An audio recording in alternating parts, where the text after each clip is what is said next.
Auditeurs, amis auditrices, bienvenue à l'émission La puissance de la parole. Je suis la servante de Dieu, la révérende pasteur Guy Gildas de l'Émi à Bangourou de la mission internationale Roi des Rois du Grand Joablin. Alors, je suis en joie de partager cette émission avec vous. Parce qu'avec le Seigneur, nous ferons des exploits. Avec le Seigneur, la parole fait toujours du bien à une âme qui nous écoute, à une âme qui est scotchée à cette émission.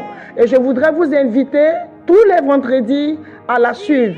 À partir de 21h à 21h20, voilà, vous serez bénis par cette belle écoute qui est spirituelle, qui est vivante, parce qu'elle nous parle de ce que Dieu est, de ce que Jésus est. Je veux dire qu'il est le Dieu Tout-Puissant. Alors le thème de ce message est Jésus, le bon berger. Nous allons sans plus tarder baisser la tête avec moi et nous allons confier ce moment entre les mains du Saint-Esprit. Prions ensemble. Seigneur, nous te bénissons, nous te louons. Béni sois-tu pour cette opportunité que tu nous, oh Seigneur, donnes en ce moment. C'est par ta grâce que tout est, Jésus-Christ de Nazareth. Je prie, Seigneur Jésus, pour cette écoute de la parole qui se fera à l'instant même. Que cette parole bénisse la vie d'une personne. Que celui qui était chargé, oh Seigneur, ressorte déchargé dans le nom de Jésus. Que celui qui était affaibli, donne-lui la force, Seigneur. Nous prions que les cœurs soient soumis, que toute pensée soit soumise, oh Seigneur, à ta parole. Merci parce que tu le fais au nom de Jésus. Nous avons prié. Amen. Alors, bien-aimés, nous allons partager avec vous. Voilà, vous allez prendre votre Bible dans l'évangile selon Jean, à partir du chapitre 10, au verset 9 à 10. Alors, je lis la parole. Le voleur, voilà, je suis la porte. Ça, c'est au verset 9. Je suis la porte. Si quelqu'un entre par moi, il sera sauvé. Il entrera et il sortira. Et il trouvera des pâturages. Au verset 10, le voleur ne vient que pour dérober, égorger et détruire. Moi, je suis venu afin que les brebis aient la vie et qu'elles soient dans l'abondance, parole de notre Seigneur Jésus. Alors, bien-aimés, quand nous parcourons la Sainte Écriture ou les Saintes Écritures, à partir du verset 9, vous voyez que Jésus dit qu'il est la porte. Alors, je veux parler à quelqu'un. Nous avons toujours besoin d'un accès qui nous mène quelque part pour que nous puissions avoir l'intérieur de cet espace. Alors, cet espace est appelé la porte. Il existe plusieurs portes. Il existe des portes surnaturelles, des portes physiques, des portes à tous les égards. Alléluia. Quelqu'un peut aller au marché et passer par la porte. C'est par cette porte-là qu'elle fera des achats ou qu'il fera des achats. Nous pouvions passer aussi par les portes de nos églises. Nous pouvons aussi passer par les portes de nos maisons pour avoir accès à l'intérieur ou à l'extérieur. Alors, la porte est le symbole du sens dans lequel quelqu'un puisse arriver ou passer pour accéder à quelque chose. Alors aujourd'hui, nous allons parler de la merveilleuse porte. Alléluia. Alléluia pour quelqu'un qui m'écoute à l'émission. La Bible dit au verset 9, Jésus dit que je suis la porte. Si quelqu'un entre par moi, il sera sauvé. Il entrera et il sortira. Il trouvera de bons pâturages. Regardez, bien-aimés, chers amis auditeurs, chères amies auditrices, vous qui m'écoutez, Jésus qui s'est autoproclamé être la porte, est la porte véritable. Je veux dire que lorsque nous allons au marché, nous pouvons entrer par une porte, mais cette porte-là ne peut nous mener au ciel. Vous voyez, vous pouvez accéder à une porte de votre chambre, mais elle ne peut pas vous mener au ciel. Ce n'est pas toutes les portes qui peuvent nous donner la liberté. Ce n'est pas toutes les portes qui peuvent nous donner, l'affranchissement. Il existe une et unique porte, celle de notre Seigneur Jésus-Christ de Nazareth. Il dit, si quelqu'un entre par moi, il sera sauvé. Vous voyez, Ce n'est pas toutes les portes qui sauvent. C'est la porte de Jésus. Alors, lorsque quelqu'un aura accepté le Seigneur Jésus, qui le prendra pour sauveur et Seigneur personnel, vous voyez, il pourra entrer par cette porte. Alléluia. Il pourra entrer par cette porte étant sauvé. Nous assistons malheureusement à plusieurs portes qui enclavent des vies, qui enclavent des âmes, qui les assujettissent. Vous voyez, je peux donner un exemple de porte. Quelqu'un peut entrer par la porte de la drogue. Vous voyez, il peut entrer par la porte de la drogue. Pour une première partie, il dira, ou il aura des copains qui diront, tu peux essayer pour une première fois, c'est bon. Mais lorsqu'il sera accro à la drogue, par la porte par laquelle il est passé, je vous assure que ça va créer quelque chose d'anormal dans sa vie. Alors, un toxicomane, quelqu'un qui a eu un abus, un excès de consommation de cette substance toxique, peut être fou, il peut délirer.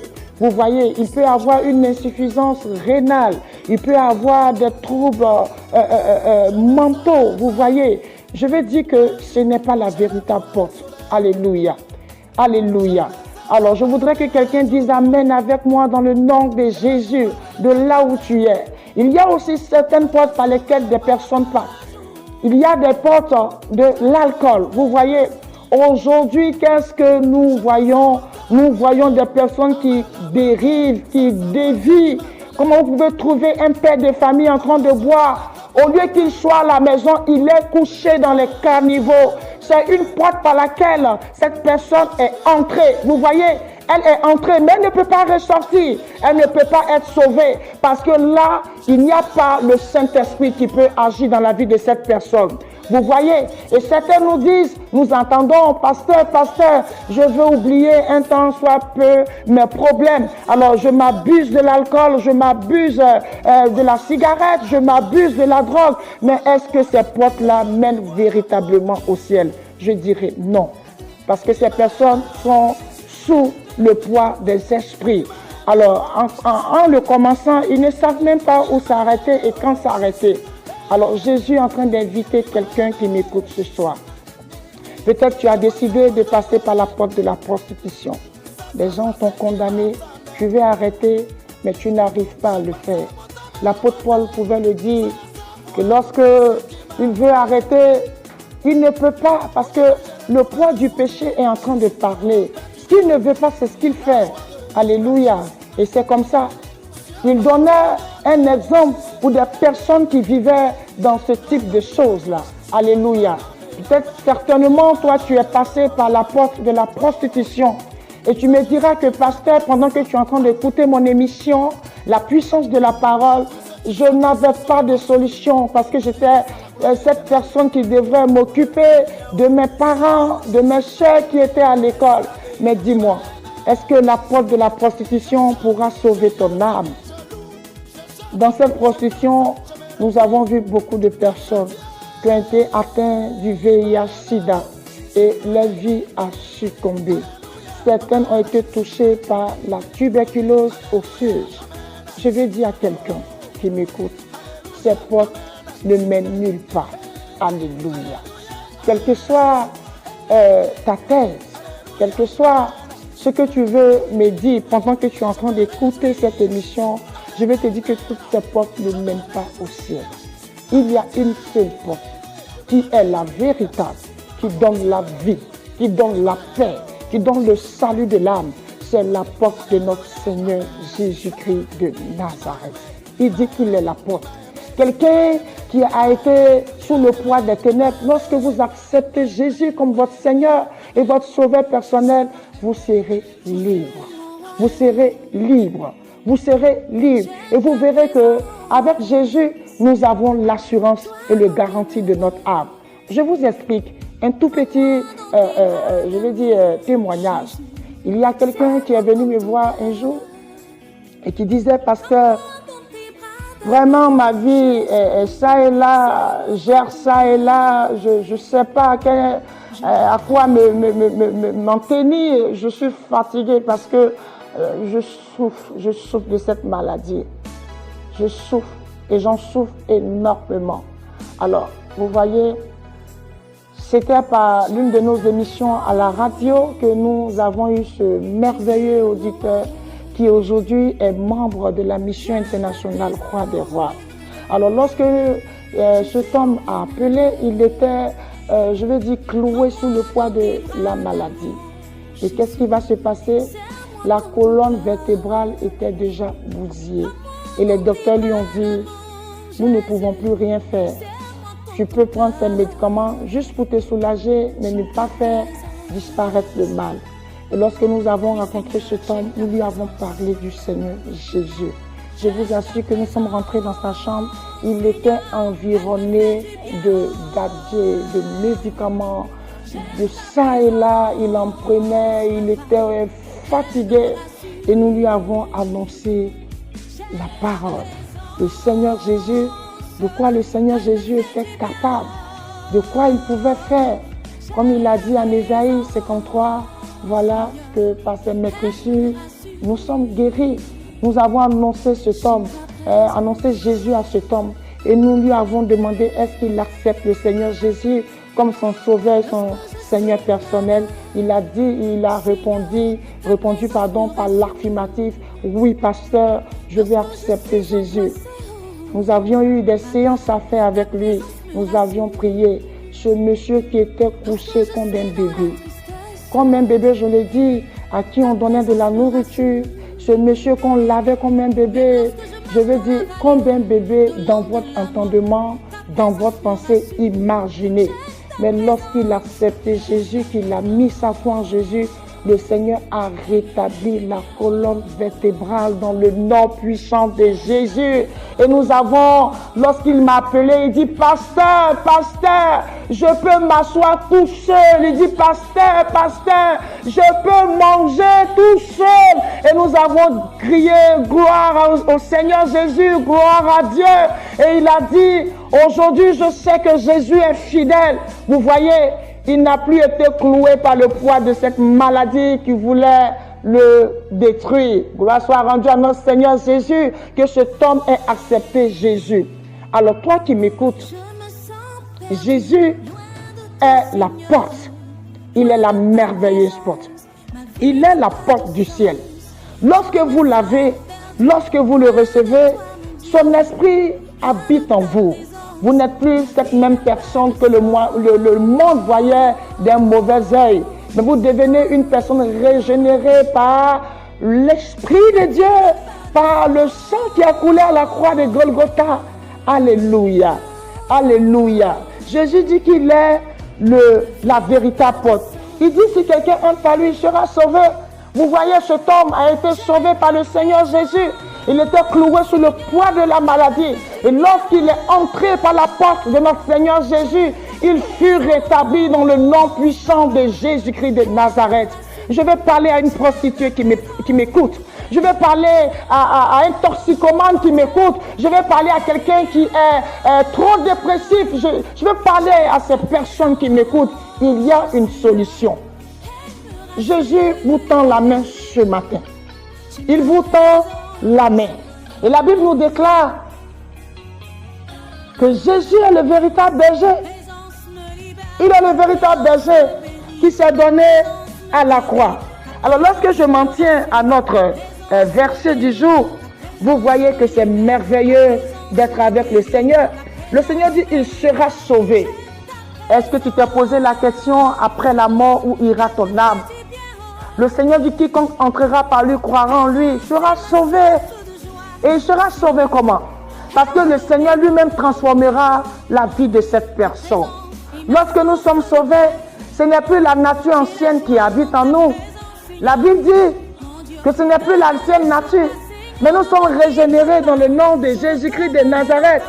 Car Dieu a tant aimé le monde qu'il a donné son Fils unique, afin que quiconque croit en lui ne périsse point, mais qu'il ait la vie éternelle. Mais la vie éternelle en qui? La vie éternelle en notre Seigneur et Sauveur Jésus-Christ de Nazareth.